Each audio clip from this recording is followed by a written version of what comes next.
Okay, सो आज जो chapter हम स्टार्ट करेंगे that is biological molecules. Biological molecules को स्टार्ट करने से पहले हमें ये पता होना चाहिए what do you mean by biochemistry, क्योंकि हमें जब बायोकेमिस्ट्री के बारे में पता होगा तभी हम बायो मॉलिक्यूल्स के बारे में हम डिस्कस कर सकेंगे। ठीक है जी। तो बायोकेमिस्ट्री आपको पता है, आपने पहले भी 9th से पढ़ते हुए आ रहे हैं, फिर आपने फर्स्ट ईयर के अंदर भी पढ़ा कि बायोकेमिस्ट्री एक बायोलॉजी की ब्रांच है जिसके अंदर आप लाइफ के अंदर के, जो मॉलिक्यूल्स हैं उनके आपस में जो केमिकल रिएक्शंस हैं उनकी क्या केमिस्ट्री है, राइट। तो biochemistry is basically the chemistry of life, यानी कि सारे के सारे लिविंग ऑर्गेनिज्म के अंदर जितने भी केमिकल रिएक्शंस हो रहे हैं और जिसकी वजह से एक लिविंग बॉडी अपना मेटाबॉलिज्म को मेंटेन कर पा रहा है, अपने पूरी बॉडी को ऑर्गेनाइज कर पा रहा है, that branch is called biochemistry. So biochemistry एक ऐसी साइंस है या एक ऐसी बायोलॉजी है जिसके अंदर हम लिविंग ऑर्गेनिज्म के सेल का एक एक मॉलिक्यूल डिस्कस करते हैं।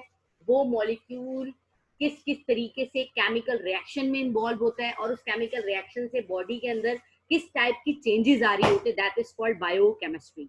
ठीक है जी।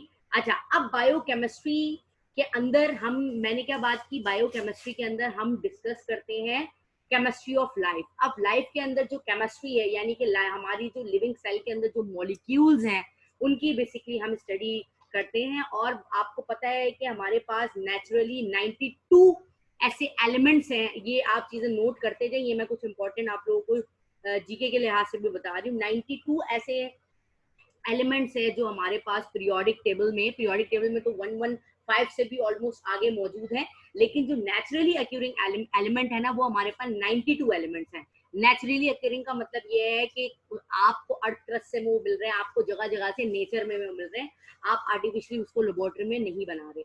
तो 92 ऐसे एलिमेंट्स है जो अर्थ में मौजूद है, जिसमें से 25 ऐसे एलिमेंट्स हैं जो कि लिविंग ऑर्गेनिज्म की बॉडी के अंदर इन्वॉल्व हो रहे हैं। लिविंग ऑर्गेनिज्म की बॉडी में जो बड़े बड़े मॉलिक्यूल्स हैं उनके बनने में इन्वॉल्व हो रहे हैं। आपको पता है जब दो एलिमेंट्स मिलते हैं तो वो मॉलिक्यूल्स बनाते हैं, राइट।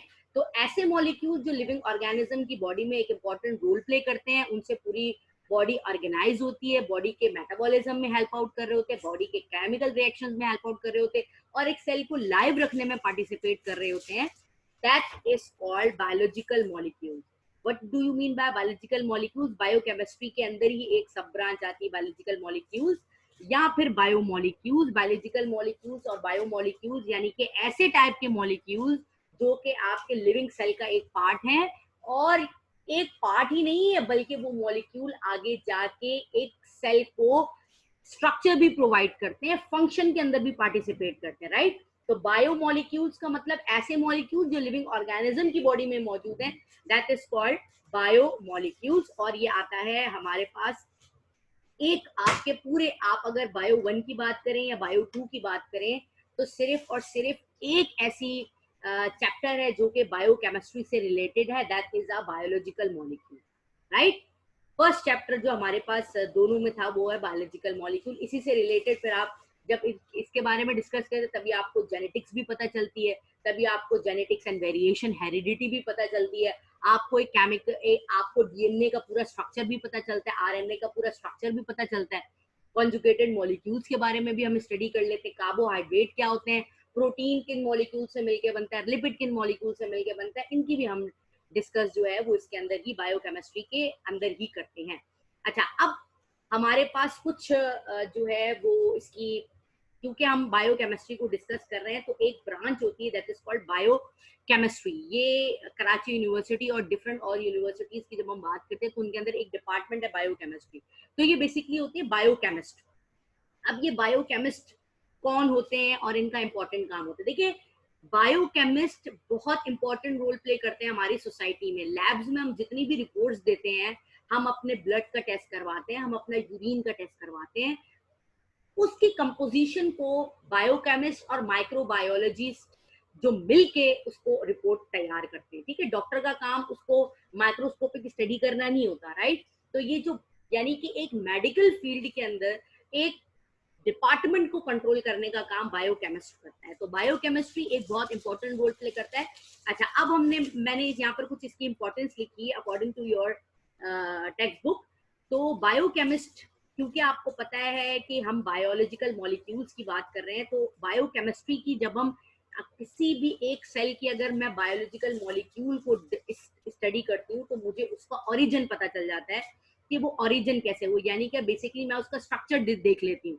जब मैं उसके स्ट्रक्चर की कंपोजिशन में उसकी देख लेती हूँ कि लेट सपोज अगर एक प्रोटीन है तो वो अमाइनो एसिड से मिलके बना हुआ है, राइट, तो मैंने उसका स्ट्रक्चर को डिटेल में देख लिया। अब स्ट्रक्चर को मैंने देख लिया, इसका मतलब मैं उसकी ओरिजिनेशन तक पहुंच चुकी हूँ, राइट। तो फर्स्ट वन, बायोकेमिस्ट्री हमारे पास ओरिजिनेशन में हेल्प आउट करती है, जिससे क्या होता है जब हमें ओरिजिन का पता होगा तो हमें ये भी पता होगा कि हमारे सेल का जो मैकेनिज्म है वो कंट्रोल कौन कर रहा है, और अगर उसमें कोई डिफॉल्ट है तो हम उसको ट्रीट भी कर सकते हैं। तो बायोकेमिस्ट्री की पहली ये इंपॉर्टेंट है। दूसरी चीज फॉर्मेशन। अब आपको पता है कि अमाइनो एसिड जब आपस में मिलते हैं तो वो प्रोटीन बनाते हैं, बिल्कुल इसी तरीके से जब मोनोसैकेराइड्स आपस में मिलते हैं तो वो कार्बोहाइड्रेट बनाते हैं, और फैटी एसिड जब आपस में मिलते हैं तो वो लिपिड्स बनाते हैं। तो आपको आहिस्ता आहिस्ता, क्योंकि मॉलिक्यूलर लेवल पे ही हमारा सेल नहीं रहता, बल्कि वो मॉलिक्यूल्स जो है वो मैक्रो मॉलिक्यूल्स बन जाते हैं, थोड़े बड़े मॉलिक्यूल्स बन जाते हैं, राइट। अगर मैं बोल रही हूँ amino acid is a molecule, तो जब अमाइनो एसिड कंडेंस होंगे तो वो मैक्रो मॉलिक्यूल बना देंगे, और जब वो कंडेंस होके तो वो प्रोटीन बना देंगे।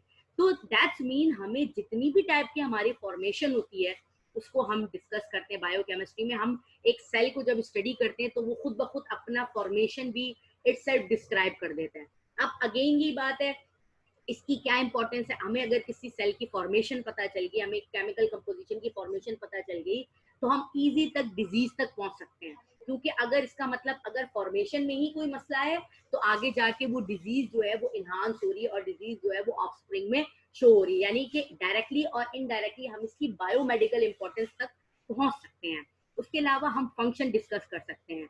हम एक बायोकेमिस्ट बता सकता है कि भाई ये जो सेल है इसका माइटोकॉन्ड्रिया इसके कितने हैं, कम तो नहीं हो गए, एनर्जी करेंसी कम तो नहीं हो गई, इसके अंदर प्रोटीन नहीं बन रही है, अच्छा बॉडी प्रोटीन नहीं बना रहा तो इसका मतलब राइबोसोम के अंदर तो कोई प्रॉब्लम नहीं है, ऐसा तो नहीं है कि आरएनए राइबोसोम नहीं बना रहा, राइट। तो इसका मतलब ये है कि जब आपको मॉलिक्यूलर लेवल पे एक सेल की आप डीप में पहुंच जाते हैं तो आप इजी तक उसके फंक्शन तक पहुंच जाते हैं। आपको पता चल जाता है कि ये जो फंक्शन का पूरा मैकेनिज्म है इसको कंट्रोल कौन कर रहा है, और साथ साथ उस मैकेनिज्म या उसके फंक्शन के अंदर कोई प्रॉब्लम्स आ रही हैं तो आप उसको इजी डिटेक्ट भी कर सकते हैं और उसको यहाँ तक ट्रीट भी कर सकते हैं, जो कि हम जीन थेरेपी बायोटेक्नोलॉजी के अंदर पढ़ के आ चुके हैं, राइट। तो ये सारी की सारी जो ब्रांचेस है ना बायोलॉजी की, एक दूसरे से इंटरकनेक्टेड है, कोई एक अकेला नहीं है, सब एक दूसरे से इंटरलिंक्ड है। एक अगर डिजीज को डायग्नोस करता है तो दूसरा डिजीज को डायग्नोस करने में हेल्प आउट करता है। वो जो हमने बायोलॉजिकल मेथड पढ़ा था ना, ऑब्जर्वेशन, हाइपोथेसिस, एक्सपेरिमेंट, ये तमाम के तमाम चीजों से, ये तमाम के तमाम चीज ही ये फील्ड्स एक दूसरे को आपस में इंटरलिंक करती है। उसके अलावा अगर आपको एक सेल की कंपोजिशन पता होगी तो आप उसको, आपको पता है कि भाई आप जब यूरिन का टेस्ट करवाते हैं तो आपको पता है कि भाई आपके यूरिन के अंदर आरबीसीज नहीं होने चाहिए, इसका मतलब ये आपके बायोलॉजिकल मॉलिक्यूल की स्टडी, ठीक है, कि आपके उसमें यूरिन के में आरबीसीज नहीं होने चाहिए, इसका मतलब आप नहीं होने चाहिए। अब अगर आरबीसीज के मॉलिक्यूल्स आ रहे हैं इसका मतलब आपको किडनी में कोई डिसऑर्डर है, कोई कोई आपको डेफिशिएंसी है, कोई आपको बहुत बड़ी डिजीज आपको है। दैट्स मीन कि आप अगर एक बायोलॉजिकल मॉलिक्यूल, यानी कि अगर आप मॉलिक्यूलर लेवल पे या केमिस्ट्री आप उस कंपाउंड की, उस लिक्विड की, उस सॉल्यूशन की देख लेते हैं तो आप इजिली क्या डेफिशिएंसी तक भी पहुंच सकते हैं, आप सिम्टम्स को भी डायग्नोस कर सकते हैं और अल्टीमेटली आप उस डिजीज को ट्रीट कर सकते हैं। तो कहने का मतलब ये है कि बायोकेमिस्ट्री जो जिसके अंदर केमिस्ट्री इन्वॉल्व हो रही है, यानी कि बायोलॉजी में देखा यह जाता था कि भाई ऑर्गेनिज्म की एनाटॉमी, मॉर्फोलॉजी, लेकिन वो ऑर्गन किन मॉलिक्यूल से मिलके बना हुआ है, जैसे let's suppose here is a organ, right. अब हेयर की कंपोजिशन में अगर मैं जाऊंगी दैट्स मीन मैं इसकी बायोकेमिस्ट्री में जा रही हूँ, मैं देख रही हूँ अच्छा जी हेयर जो है वो प्रोटीन से मिलके बना हुआ है, फिर मैं प्रोटीन के स्ट्रक्चर में जा रही हूँ कि भाई प्रोटीन अमाइनो एसिड से मिलके बना हुआ है, फिर मैं अमाइनो एसिड के स्ट्रक्चर में जा रही हूँ कि भाई अमाइनो एसिड का किस तरीके का स्ट्रक्चर होता है, और दो अमाइनो एसिड अपने दरमियान में किस कौन से बॉन्ड से आपस में पेयर करके एक प्रोटीन का स्ट्रक्चर बना रहे हैं। दैट्स मीन मैं अल्टीमेटली उसकी केमिस्ट्री के अंदर जा रही हूँ, राइट। तो बायोकेमिस्ट्री इन सब के अंदर इन्वॉल्व होती है। मेन जो बायो केमिस्ट का जो काम होता है वो एंजाइम्स के अंदर कोई भी डिसऑर्डर डेफिशिएंसी उसको डिटेक्ट करते हैं, एंड देन फिर हम उसको ट्रीट कर सकते हैं by the help of gene therapy और by the help of certain growth hormones. अगर हार्मोन्स की हमें कोई कमी है तो हम हार्मोन्स को भी ट्रीट कर सकते हैं। लेकिन जो रिपोर्ट हमारे सामने आती है मेडिकल के अंदर, आप हॉस्पिटल में जाते तो रिपोर्ट आती है, तो वो रिपोर्ट के पीछे बायोकेमिस्ट होते हैं और माइक्रोबायोलॉजिस्ट होते हैं, राइट। तो ये हमारे पास जो है वो बेसिकली बायोकेमिस्ट्री की इंपॉर्टेंस है। दैट्स मीन हमें ये पता होना चाहिए कि भाई जो पूरा ऑर्गेनिज्म है उसका जो पीछे लेवल आ रहे हैं, सेल, टिश्यूज, ऑर्गेन सिस्टम, इन सबकी मॉर्फोलॉजी है, उन सबको मॉलिक्यूलर लेवल पे हमने डिस्कस किया हुआ है, उन सबकी कंपोजिशन हमने देखी हुई है। उन कंपोजिशन में अगर आपको कोई डेफिशिएंसी आती है, आपको में कोई भी एबनॉर्मलिटी आती है, then you will treat easily. तो बायोकेमिस्ट्री एक मेडिकल की फील्ड में एक सक्सेसफुल ब्रांच कहलाती है। ठीक है जी, अब हम जरा सेल की कंपोजिशन पे आ जाए, क्योंकि जब तक हम सेल को स्टडी नहीं करेंगे, माइक्रोस्कोपिक स्टडी नहीं करेंगे, तब तक हम उस सेल की मॉलिक्यूल्स के अंदर नहीं जा सकेंगे, या बायो मॉलिक्यूल्स हम पहुंच नहीं सकेंगे। क्योंकि मैंने बताया बायो मॉलिक्यूल्स उन मॉलिक्यूल्स की स्टडी है जो लिविंग ऑर्गेनिज्म की बॉडी में इंपॉर्टेंट रोल प्ले करते हैं, चाहे वो फंक्शन में, चाहे वो किसी स्ट्रक्चर बनाने में, चाहे वो कोई मेटाबॉलिज्म में पार्टिसिपेट करने में, राइट। तो सबसे पहले हमें सेल की कंपोजिशन पता होनी चाहिए। भाई ये मैंने कुछ पॉइंट्स आपके सामने लगाए जो इसको बिल्कुल आपको इजी पॉइंट टू पॉइंट चीज आपको समझ में आ जाएगी। अच्छा जी, आपको पता है भाई सेल के अंदर का जो लिक्विड होता है उसे साइटोप्लाज्म कहते हैं, न्यूक्लियस के अंदर का लिक्विड को न्यूक्लियोप्लाज्म कहते हैं, और साइटोप्लाज्म और न्यूक्लियोप्लाज्म कलेक्टिवली हम कहते हैं प्रोटोप्लाज्म। ये मैं जब सेल चैप्टर पढ़ा रही थी तब भी मैंने आपको बताया। अब एक प्रोटोप्लाज्म देखें, यानी कि एक सेल है, एक सेल को हम देख लें तो हमें पूरे सेल समझ आ जाएंगे। बॉडी के अंदर जितने भी सेल है सबकी कंपोजिशन समझ में आ जाएगी, राइट। अब उस एक सेल के अंदर जो उसका प्रोटोप्लाज्म है, यानी कि लिक्विडी मटेरियल है, उसमें 70 to 90% तो वाटर ही है। ठीक है, कितना? 70 to 90% वाटर ही है। और लेट सपोज अगर मैं उस सेल को हीट करूं और उसमें से सारा वाटर इवेपोरेट हो जाए, तब जो रिमेनिंग चीज बचेगी ना, that is called dry weight of the cell या dry mass of the cell. समझ आ रही है? अब वो ड्राई मास में क्योंकि 70 to 90% तो वाटर ही है, यानी कि 30 to 20% इसके अंदर ड्राई वेट मौजूद है। और उस ड्राई वेट में क्या क्या मौजूद है? ऑर्गेनिक मॉलिक्यूल्स मौजूद है। अब आपको ये पता होना चाहिए पहले तो what do you mean by molecule. जब दो एटम आपस में कंबाइन होते हैं तो वो मॉलिक्यूल्स बनाते हैं, राइट। अब हमारे पास मॉलिक्यूल्स दो टाइप के होते हैं, एक कहलाता है ऑर्गेनिक मॉलिक्यूल्स, एक कहलाता है inorganic molecules. Organic molecules carbon containing molecules कहलाते हैं और inorganic molecule non carbon containing molecules कहलाते हैं। ठीक है जी, तो हमने जो मेन फोकस करना है वो ऑर्गेनिक मॉलिक्यूल्स पे करना है। और कुछ इनऑर्गेनिक मॉलिक्यूल्स भी होते हैं जो बहुत ज्यादा इंपॉर्टेंट रोल प्ले करते हैं फंक्शन के लिहाज से, लेकिन जो मेन फोकस हमारा इस चैप्टर के अंदर है वो है ऑर्गेनिक मॉलिक्यूल्स। यानी कि आज आप इस चैप्टर के अंदर प्रोटीन पढ़ेंगे, कार्बोहाइड्रेट पढ़ेंगे, लिपिड पढ़ेंगे, न्यूक्लिक एसिड पढ़ेंगे। उन सब का जब आप स्ट्रक्चर पे जाएंगे ना, क्योंकि हम तो उसके मॉलिक्यूल लेवल पे स्टडी कर रहे हैं, तो उसके अंदर कार्बन भी है, हाइड्रोजन भी है, ऑक्सीजन भी है। हमें हाइड्रोजन और ऑक्सीजन से मतलब नहीं है, हमें कार्बन से मतलब है। जिसमें कार्बन मौजूद है दैट्स मीन आप उसको सिर्फ मॉलिक्यूल नहीं बोलेंगे बल्कि आप उसको ऑर्गेनिक मॉलिक्यूल्स कहेंगे। ठीक है जी। अच्छा, मैं आपको ये बता चुकी हूँ कि 92 जो है वो हमारे पास नेचुरली अक्यूरिंग एलिमेंट्स मौजूद हैं अर्थ में, जिसमें से 25 ऐसे एलिमेंट्स हैं जो लिविंग ऑर्गेनिज्म की बॉडी में मौजूद हैं। लेकिन उन 25 एलिमेंट्स में से 6 एलिमेंट्स ऐसे हैं जो कि इस वाटर के अंदर डिसॉल्व फॉर्म में मौजूद हैं। ऐसे एलिमेंट जो डिसॉल्व फॉर्म में मौजूद हैं और मेन जो कंपोजिशन है सेल की वो बना रहे हैं, जिनमें 98% हम उसे कहलाते हैं, राइट। सो उन 25 एलिमेंट्स में से 6 ऐसे एलिमेंट हैं जो कि 98% सेल के बायोकेमिकल रिएक्शन में इन्वॉल्व होते हैं। ठीक है, बाकी 2%, बाकी के 25 में से आप 6 निकाल दो तो 19 बच गए ना। बाकी जो 19 एलिमेंट्स है वो 2% इन्वॉल्व होते हैं सिर्फ। ठीक है, और 2% मौजूद है। 98% जो सेल के अंदर एलिमेंट्स मौजूद है वो ये 6 एलिमेंट्स मौजूद, राइट। अब वो 6 एलिमेंट्स कौन कौन से हैं? Carbon, hydrogen, nitrogen, oxygen, phosphorus, sulphur. आपने इसको याद रख लेना है कि भाई कौन से 6 एलिमेंट है, carbon, hydrogen, nitrogen, oxygen, phosphorus and sulphur. अच्छा, कुछ साइंटिस्ट की बात याद रखिएगा, कुछ साइंटिस्ट इन एलिमेंट्स के अंदर सल्फर की जगह कैल्शियम भी इंक्लूड कर देते हैं, राइट। जैसे अगर हम फेडरल बोर्ड की बुक्स को फॉलो करें ना, क्योंकि आपको पता है कराची बोर्ड की बुक्स इतनी ज्यादा रिवाइज नहीं होती, तो फेडरल बोर्ड की बुक्स में जब हम एक एलिमेंट्स का चार्ट डिस्कस करते हैं तो उसके अंदर ये सल्फर नहीं आता, उसके अंदर कैल्शियम आता है, राइट। अब हमने क्या करना है, हमने दोनों के लेवल पे देख लेना है, दोनों की इंपॉर्टेंस हमने देख लेनी है, लेकिन हम क्योंकि कराची बोर्ड को एनटीएस के अंदर फॉलो करेंगे ज्यादा, तो हमारे पास जो 6 एलिमेंट है उसमें सल्फर आन है, लेकिन आपने ये याद रखनी है बात, एडिशनल बात, कि सल्फर की जगह कैल्शियम भी हमारे पास आते हैं, ठीक है जी। अब आप देख लें, ये हमारे पास 6 के 6 एलिमेंट्स हैं, 6 के 6 बेसिक एलिमेंट्स हैं, जो कि 98% एक्टिविटीज को, सेल की एक्टिविटीज को कंट्रोल भी किया हुआ होता है और 98% मौजूद भी होते हैं, ठीक है। अब आ जाए इसकी जरा, इन 6 एलिमेंट्स की क्या इनका सिग्निफिकेंस क्या है, और इनका अगर हम परसेंटेज वाइज इनका देखें तो इनकी परसेंटेज क्या होती है एक सेल के अंदर, ठीक है जी। तो हमारे पास यहाँ पर carbon, oxygen, carbon, hydrogen, nitrogen, calcium, phosphorus, देख लें यहाँ कैल्शियम मेंशन हुआ है, बट हम फॉस्फोरस, सल्फर, अकॉर्डिंग टू सिंक टेक्स्ट बुक बोर्ड हम सल्फर को इसमें ऐड करेंगे, यानी कि हम दोनों डिस्कस करेंगे, सल्फर भी डिस्कस करेंगे और कैल्शियम भी डिस्कस करेंगे, राइट। सबसे पहले आप आ जाए मोस्ट इंपॉर्टेंट प्राइमरी एलिमेंट में जिनको इंक्लूड होता है, जो कि oxygen.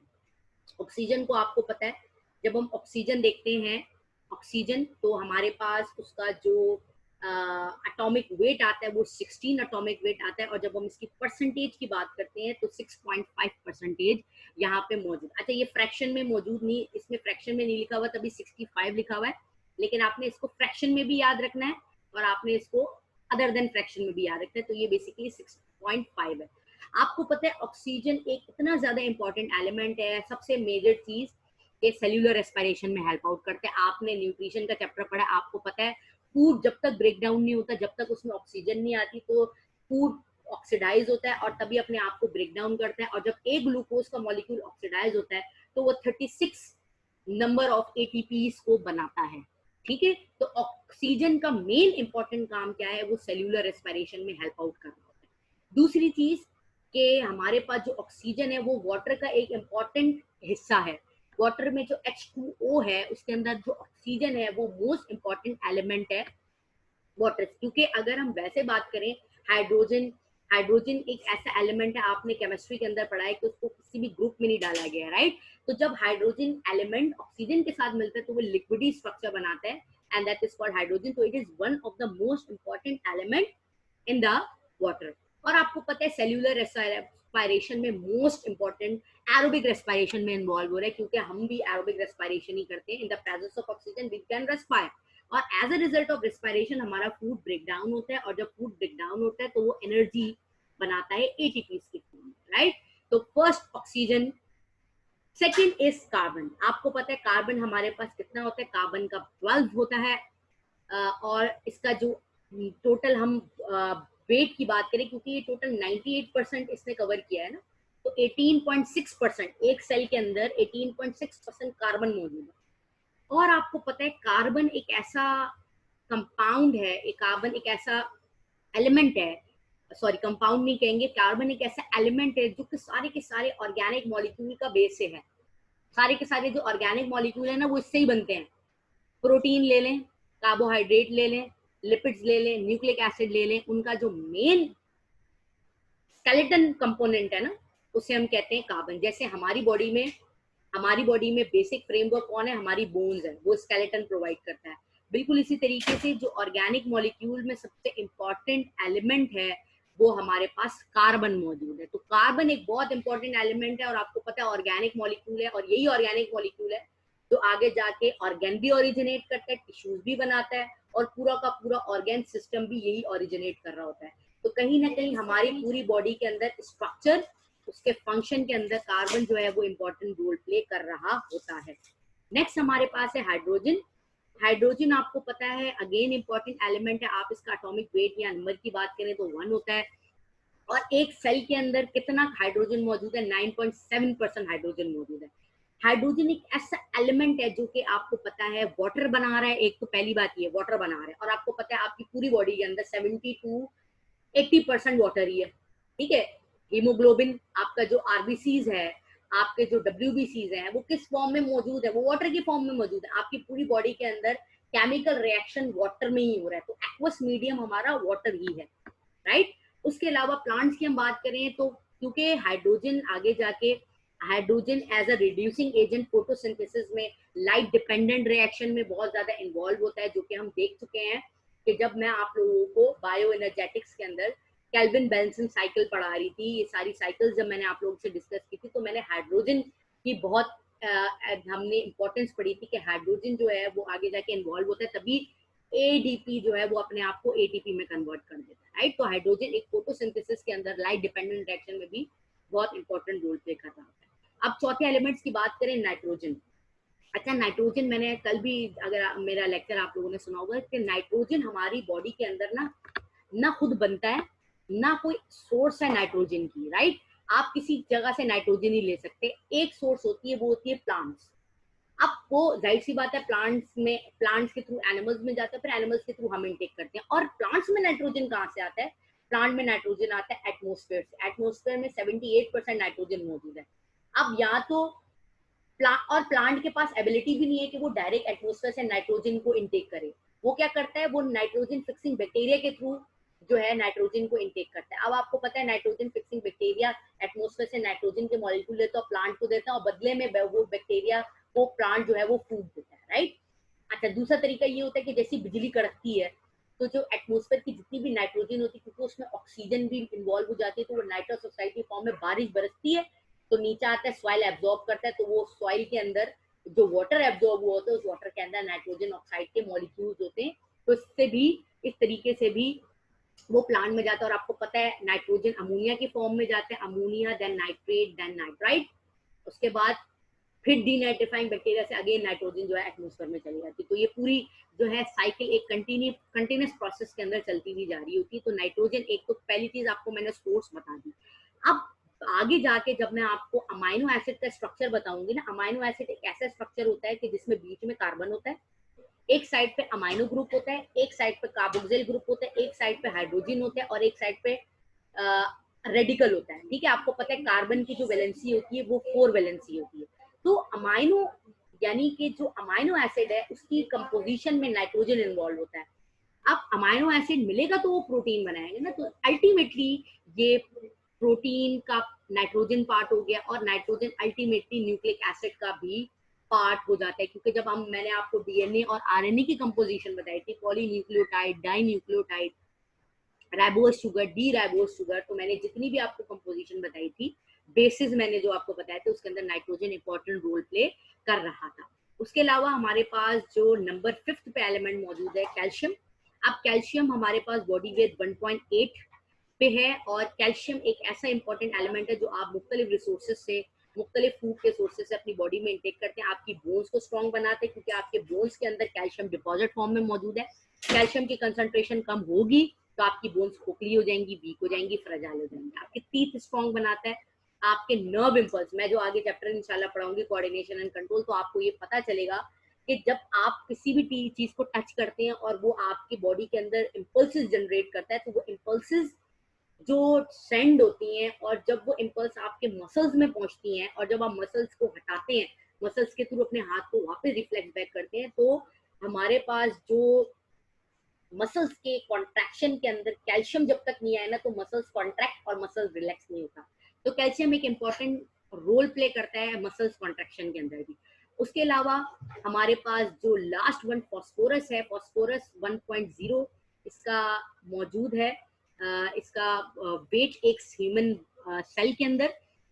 Phosphorus important role play करता है आपकी बोन्स के अंदर भी। फॉस्फोरस एलिमेंट आपकी बोन्स की जो बोन्स की कंपोजिशन है, बोन की जो सेल है, उनके अंदर फॉस्फोरस इंपॉर्टेंट रोल प्ले करता है। अगेन आपके टीथ में इंपॉर्टेंट रोल प्ले करता है, न्यूक्लिक एसिड में तो इंपॉर्टेंट रोल प्ले ही करता है। आपको पता है एडिनोसिन ट्राइफॉस्फेट, एडिनोसिन डाइफॉस्फेट, जितने भी फॉस्फोरस कंटेनिंग मॉलिक्यूल है, जो हम बायोएनर्जेटिक्स में भी पढ़ चुके हैं, जो हम जो है वेरिएशन एंड जेनेटिक्स और हेरिडिटी में भी पढ़ चुके हैं, तो उसके अंदर सारे का सारा फॉस्फोरस है। फॉस्फोरस और नाइट्रोजन इंपॉर्टेंट रोल प्ले कर रहे हैं। अच्छा भाई, हम सल्फर की भी साथ बात कर लेते हैं। भाई सल्फर जो है ना वो बेसिकली हमारे पास 0.3 यानी कि 1 से कम में आ जाए। अच्छा, यहाँ पर एक और बात आपने याद रखनी है कि जिनकी कंपोजिशन हमारे पास 1% से कम होती है उन्हें हम कहते हैं माइनर एलिमेंट्स। ठीक है, यानी कि ये देखिए, ये 1 है या 1 से ज्यादा है, ये सारे के सारे हमारे पास माइनर और मेजर एलिमेंट्स हैं, राइट। अच्छा, और ट्रेस एलिमेंट्स किसे कहते हैं? ट्रेस एलिमेंट्स उन्हें कहते हैं जिनकी कंपोजिशन 1% से भी कम होती है। तो यहाँ पर जो ट्रेस एलिमेंट है वो है सल्फर। सल्फर ट्रेस एलिमेंट है। सल्फर अगर आप देखें तो सल्फर हमारे पास अमाइनो एसिड्स के अंदर भी इन्वॉल्व होता है। तो अमाइनो एसिड्स के अंदर इन्वॉल्व हो रहा है तो इसका मतलब अल्टीमेटली प्रोटीन के स्ट्रक्चर में इन्वॉल्व हो रहा है। उसके अलावा सल्फर कोएंजाइम के तौर पे भी एक्ट करता है। What do you mean by enzyme? What do you mean by coenzyme? Coenzyme का मतलब कि एंजाइम के अंदर एक प्रोटीनस पार्ट होता है और एक नॉन प्रोटीनस पार्ट होता है। तो अगर नॉन प्रोटीनस पार्ट मिलके भी एक एंजाइम बना रहा है तो नॉन प्रोटीनस पार्ट में सल्फर भी एक इंपॉर्टेंट एलिमेंट होता है जो कि एंजाइम के तौर पे एक्ट करता है, एज अ कोएंजाइम के तौर पे एक्ट करता है, राइट। तो ये हमारे पास टोटल बेसिक 6 एलिमेंट्स थे जो कि 98% बायोकेमिकल रिएक्शंस में इन्वॉल्व हो रही। ठीक है जी, ये एलिमेंट्स है। अभी हमने मॉलिक्यूल्स और कंपाउंड्स की बात नहीं की है, यही आगे जाके मॉलिक्यूल के अंदर भी इन्वॉल्व होते हैं, यही कंपाउंड भी बना रहे होते हैं, यही फिर स्ट्रक्चर भी बनाते हैं, यही आगे जाके फंक्शन भी परफॉर्म करते हैं। तो ये सारे के सारे देखने आप इंटरलिंक्ड हैं एक दूसरे के साथ। अच्छा, अब हम बात कर लेते हैं कि relationship between structure and function of molecule. मैंने आपके सामने लिस्ट जो रखी है, 5 नाम जो रखे हैं, सारे के सारे ऑर्गेनिक मॉलिक्यूल्स है। Carbohydrate, carbon, hydrogen, oxygen. Normal carbon भी है, हाइड्रोजन भी है, ऑक्सीजन भी है। प्रोटीन कार्बन भी है, हाइड्रोजन भी, ऑक्सीजन भी, उसके साथ नाइट्रोजन भी होता है, फिर सल्फर भी होता है। Lipid carbon, hydrogen, oxygen. Oxygen थोड़ा कम होता है लिपिड के अंदर। Nucleic acid, carbon, hydrogen, oxygen, फिर सल्फर भी होता है, फिर फास्फोरस भी होता है, और फिर कंजुगेटेड मॉलिक्यूल। अच्छा, मेरे बताने का मकसद ये तो हमने आगे डिटेल में पढ़ना है। आप देख लें, ये सारे के सारे ऑर्गेनिक मॉलिक्यूल्स है। कंजुगेटेड मॉलिक्यूल्स का मतलब ये है कि लेट्स सपोज कार्बोहाइड्रेट प्रोटीन के साथ बन गया, तो आपने क्या, कार्बो प्रोटीन। प्रोटीन लिपिड, तो प्रोटीन लिपिड क्या बन गया, प्रोटोलिपिड्स, राइट। लिपिड प्रोटीन के साथ लिपोप्रोटीन। तो जब दो कंपाउंड्स, क्योंकि ये बड़े बड़े कंपाउंड्स कहलाते हैं, ठीक है, अब ये मॉलिक्यूल नहीं रहा, यानी ये एलिमेंट नहीं रहा, अब ये क्या बन गए, कंपाउंड्स बन गए। तो जब दो कंपाउंड्स आपस में मिलते हैं और अपने आप को एक कंडेंस फॉर्म में कन्वर्ट करते हैं, that is called conjugated molecule या कंडेंस मॉलिक्यूल, राइट।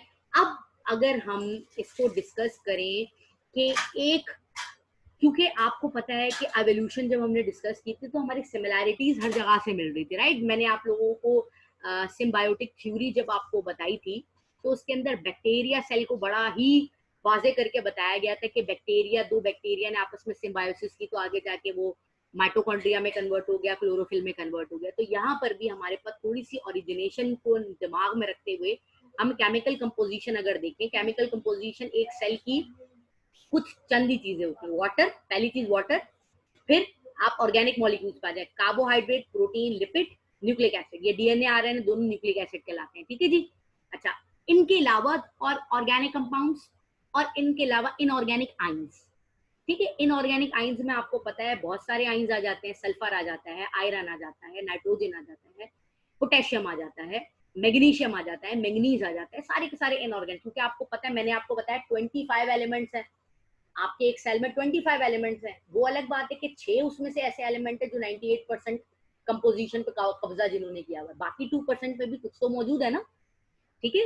तो यहाँ पर बैक्टीरिया और मेमेलियन सेल का जब आपस में आप कंपैरिजन देखते हैं तो उसके अंदर आपको ये, इसका कंक्लूजन ये मिलता है कि जितने भी ऑर्गेनिक कंपाउंड्स है ना, जैसे प्रोटीन, कार्बोहाइड्रेट, लिपिड्स और न्यूक्लिक एसिड, इनके अंदर वेरिएशन है। आप देख लें, प्रोटीन बैक्टीरियल सेल में 15 है, जबकि मेमेलियन यानी हमारे सेल्स में 18 है। कार्बोहाइड्रेट 3 है, इसमें 4 है। लिपिड 2 है, इसमें 3 है। इसमें डीएनए 1 है, इसमें 0.25, इसमें आरएनए 6 है, इसमें 1.010। बाकी कंपोजिशन वाटर, इन और बाकी हमारे पास इनऑर्गेनिक आइंस और ऑर्गेनिक कंपाउंड्स की कंपोजिशन सेम है।